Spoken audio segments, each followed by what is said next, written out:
Professor Antonio Fernandez Puertas has spent his life studying the Alhambra. He's discovered that the whole of the building, from the ground plan to the wall decoration, is based around one single ratio. I think everything is so perfect because everything is under control of the proportion and very, very simple. You notice that there is something magic about these buildings. There is something marvelous in your surroundings. It's very, very simple.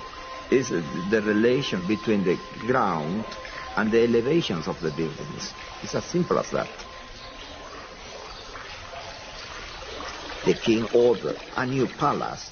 He has a limited area to build the palace.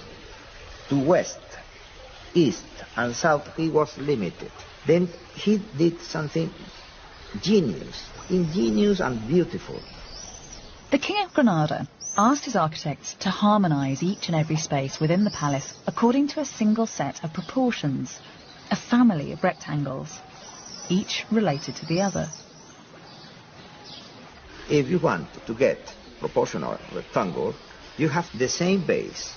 Take the diagonal, put it up, yes, and you got successive rectangle, proportional rectangle.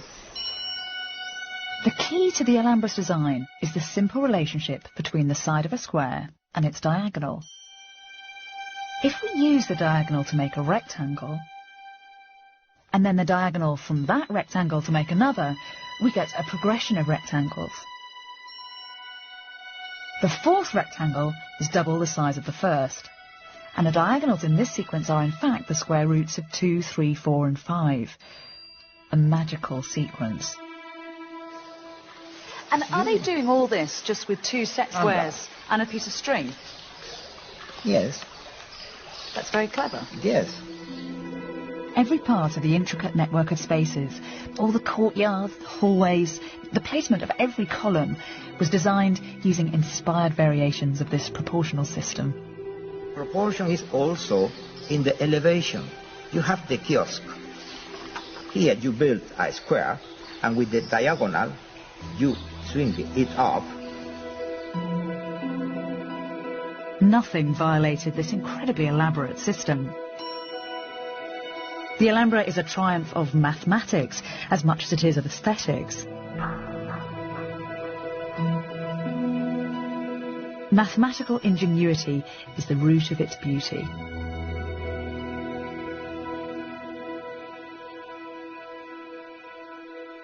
But no one talks about this. Everyone looks at the Alhambra just as an aesthetic experience. When you go to a concert and you listen to Mozart, you listen Beethoven, you listen Verdi, you don't know perhaps music, but you notice that there is something magic. Yes. It happens with that the same. You feel it. The Alhambra is so enchanting. It's all too easy to view it as a fairy tale palace, isolated from history. But that is romantic nonsense. This palace was the product of a very real, very gritty history. The Alhambra was built by a religious empire which, at the pinnacle of its power, dominated land from China to Africa. An empire which had the wealth and intellect to build such masterpieces. An empire whose history goes back to the deserts of 7th century Arabia.